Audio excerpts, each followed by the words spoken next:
Hello students, आज हम बात करेंगे बैलेंस शीट का format as per company act 2013। Company का नाम XYZ limited, balance sheet as at particulars notes, equity and liabilities. तो इक्विटी एंड लायबिलिटीज़ में सबसे पहले आता है शेयर होल्डर फंड्स। ये मेन हेडिंग है शेयर होल्डर फंड्स। इसकी सब हेडिंग है share capital.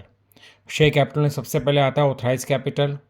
Authorise capital company की लाइफ टाइम की कैपिटल होती है, यानी कंपनी को रजिस्ट्रेशन के टाइम लिखवाना पड़ता है कि कंपनी मैक्सिमम कितना पैसा लोगों से लाइफ टाइम में लेगी। ऑथराइज कैपिटल को हम रजिस्टर्ड कैपिटल भी बोलते हैं, इसको हम नॉमिनल कैपिटल भी बोलते हैं। फिर नेक्स्ट आता है इशूड कैपिटल, जितने कंपनी शेयर इशू कर रही है। सब्सक्राइब, जितना लोगों ने अप्लाई किया। तो सब्सक्राइब कैपिटल में हम प्लस करते हैं फॉरफीचर का बैलेंस और माइनस करते हैं कॉल्स इन एरियर। फॉरफीचर का बैलेंस उसका प्लस करते हैं जिसके शेयर हमने रीइशू नहीं करे। फिर आता है reserve and surplus. Next heading reserve and surplus. इसमें आता है मेरा security premium, general reserve, capital reserve. Capital reserve वो होता है जो किसी कैपिटल इनकम से बनता है। जनरल रिजर्व जो बिना किसी पर्पज़ के बनता है। डिबेंचर रिडम्पशन रिजर्व, डिबेंचर को रिडीम करने के लिए रिजर्व बनाते हैं, इसको बोलता है डिबेंचर रिडम्पशन रिजर्व। और एक कैपिटल रिडम्पशन रिजर्व, यानी प्रेफरेंस शेयर को रिडीम करने के लिए हम रिजर्व बनाते हैं, उसको बोलते हैं कैपिटल रिडम्पशन रिजर्व। और सरप्लस, सरप्लस का मतलब that is a balance in statement of profit and loss account. उसके बाद नेक्स्ट आता है money receive against share warrant.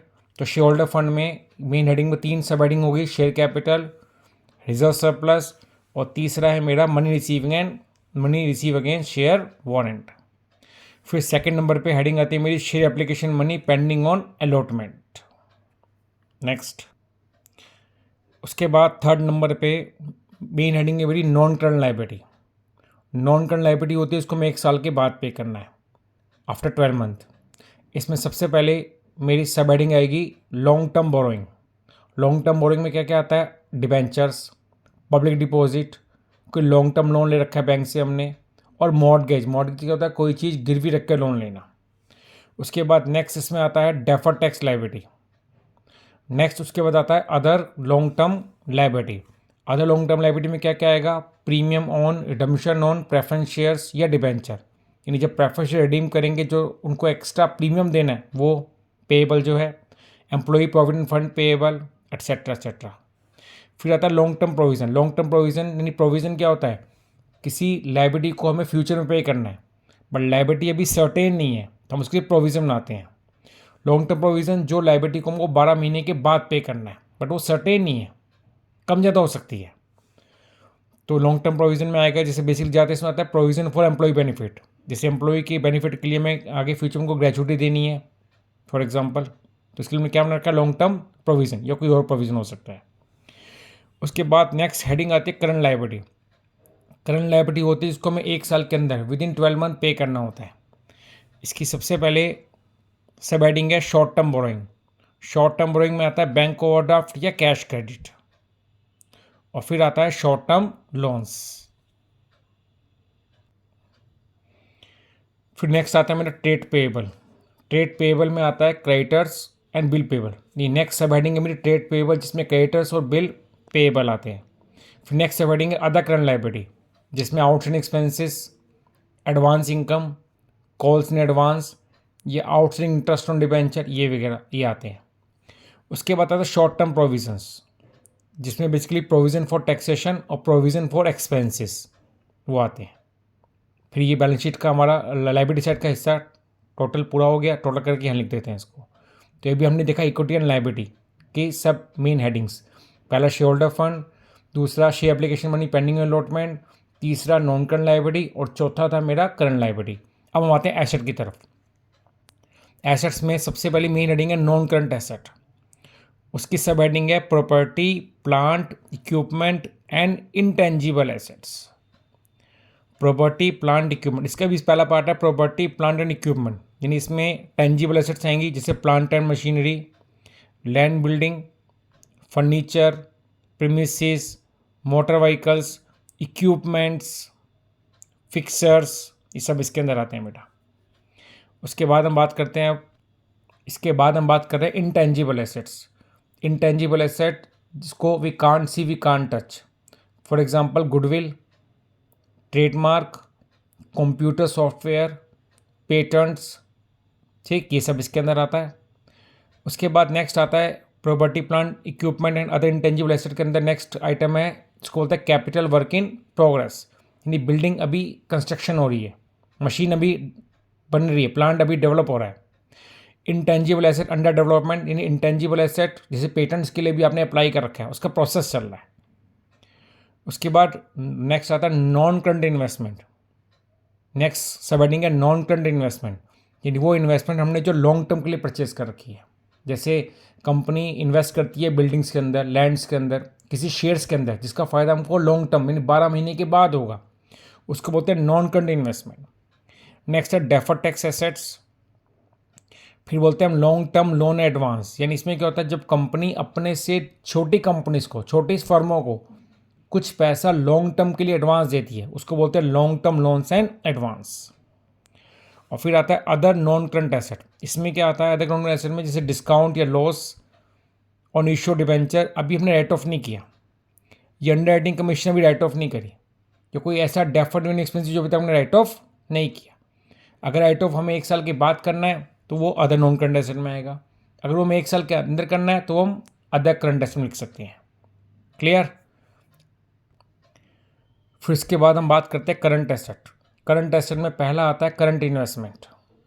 Current investment में जैसे मार्केटेबल सिक्योरिटी या ट्रेड इन्वेस्टमेंट।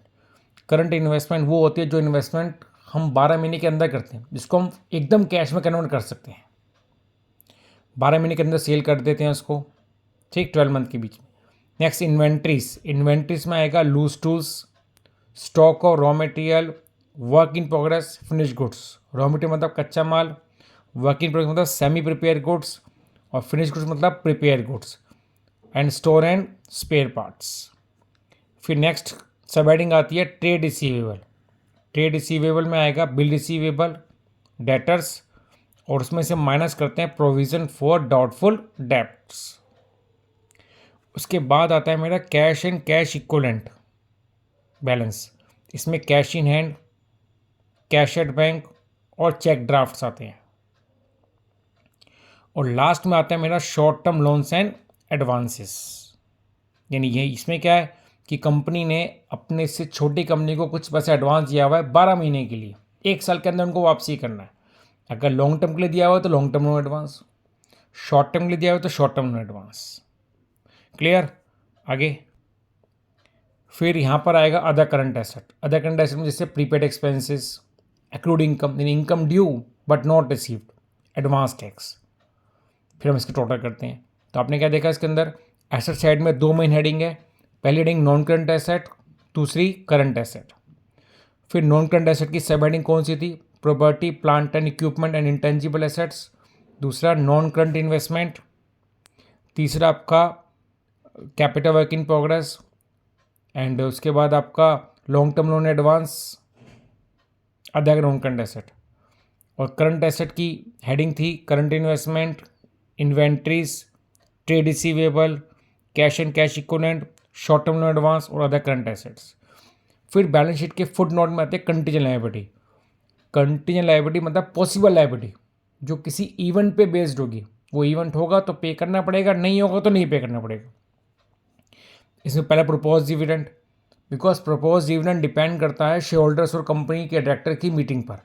अगर मीटिंग में अप्रूवल होगा तो पे करना पड़ेगा, नहीं अप्रूवल आएगा तो पे करना नहीं पड़ेगा। तो इसमें आएगा प्रपोज डिविडेंड।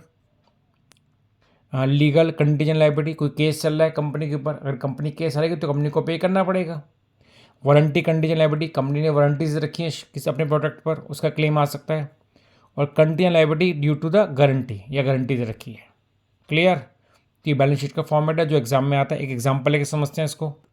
एग्जाम्पल में क्या होगा कि आपको आइटम्स देगा, आपको उसकी मेन हेडिंग और सब हेडिंग बतानी है। जैसे पहला कॉल्स इन एरियर, तो इसकी मेन हेडिंग क्या है, शेयर होल्डर फंड। सब हेडिंग क्या है, शेयर कैपिटल, क्योंकि ये सब्सक्राइब कैपिटल में से माइनस होता है। लूज टूल्स, इसकी main heading current asset, sub heading inventories. 10% debenture, main heading non current liability, sub heading long term borrowings. Plant and machinery, main heading non current asset, sub heading property plant and equipment. Goodwill, main heading non current asset, sub heading property plant and equipment and intangible assets. Cheques drafts, main heading current asset, sub heading cash and cash equivalent balance, creditors main adding current liability, सब adding trade payable, other reserve, capital reserve, share holder fund main heading, और सब heading reserve and surplus. तो ये हमने example देखा। तो ऐसे paper में आएगा आपको हेडिंग सब हेडिंग पूछेगा। अब हम देखते हैं statement of profit and loss account, यानी कंपनी अकाउंट में प्रॉफिट लॉस अकाउंट कैसे बनता है। इसको हम इनकम स्टेटमेंट भी बोल सकते हैं। तो statement profit loss account for the year ending, सबसे ऊपर आता है इनकम, फिर इसमें आएगा रिवेन्यू फ्रॉम ऑपरेशन। तो रिवेन्यू फ्रॉम ऑपरेशन को बोलते हैं हम नेट सेल, यानी सेल्स माइनस सेल्स रिटर्न। फिर बी में आता है अदर इनकम। अदर इनकम में आता है discount receive, commission receive, transfer fee receive, interest investment receive. इसको जोड़ के ये आ जाएगी मेरी टोटल रिवेन्यू। फिर हम सेकंड में देखते हैं एक्सपेंसेस। एक्सपेंसेस में पहला आता है मेरा cost of material consume. Cost of material consume मतलब होता है बेटा opening stock plus purchase minus closing stock, यानी कितना हमने मटेरियल कंज्यूम कर लिया, यूज़ कर लिया। बी पार्ट में फिर सेकंड नंबर पे आएगा नेक्स्ट एक्सपेंसेस में आएगा purchase of stock of raw material in trade, यानी हमने इसका जितना भी रॉ मटेरियल नेट परचेज किया। इसके लिए हम टोटल परचेज में से परचेज माइनस करके नेट अमाउंट लिखेंगे बेटा यहाँ पे। फिर आएगा changing in inventory of finish goods, working progress, stock in trade. जितनी भी तरह की इन्वेंट्री में जो चेंजिंग हो रही है, इसका मतलब होता है opening inventory minus closing inventory. Opening inventory minus closing inventory, इसको बोलते हैं changing in inventory. Next D पे आता है एम्प्लॉय बेनिफिट एक्सपेंसेस, जो एम्प्लॉयज़ को हमें पे करना है, जैसे सैलरी, वेजेस, बोनस वो आएगा। फिर आता है फाइनेंस कॉस्ट। फाइनेंस कॉस्ट में आता है बेटा interest on debenture, interest on loan, share issue expenses, ये आएंगे। फिर नेक्स्ट आता है depreciation and amortisation expenses. Depreciation use होता है टेंजिबल एसेट के लिए, और एमोर्टाइजेशन यूज़ होता है इनटेंजिबल एसेट के लिए। तो इसमें आएगा depreciation on plant and machinery, depreciation on furniture, depreciation on buildings, depreciation on any equipments वगैरह। और एमोर्टाइजेशन मतलब goodwill right of, patent right of, trademark right of, ये। और बाकी जितने भी खर्चे हैं इन खर्चों के अलावा वो सब खर्चे इसमें आएंगे, जैसे carriage inward, carriage outward, freight inward, freight outward, printing, stationery, advertisement, आपका repairs, bank charges, legal charges, accounting charges, audit fees, आपका डोनेशन, और आपका loss on sale of asset, bad debts, provision etcetera से जितने भी खर्चे हैं सब अदर एक्सपेंस में आएंगे। अब हम सारी इनकम को जोड़ेंगे, टोटल इनकम आएगी, टोटल रेवेन्यू आएगी, सारे खर्चों को जोड़ेंगे, टोटल एक्सपेंसेस आएंगे। फिर थर्ड पार्ट निकालेंगे profit before extraordinary expenses and tax. इसके लिए हम टोटल इनकम में से सारे खर्चे, टोटल एक्सपेंसेस माइनस कर देंगे, और फिर इसमें से माइनस करेंगे प्रोविज़न फॉर टैक्स, तो निकल कर आएगा प्रॉफिट आफ्टर टैक्स। तो ये मैंने आज आपको बैलेंस शीट और प्रॉफिट लॉस अकाउंट का फॉर्मेट बताया, इसको रिवाइज करिएगा, एग्जाम में ही आता है। Bye students.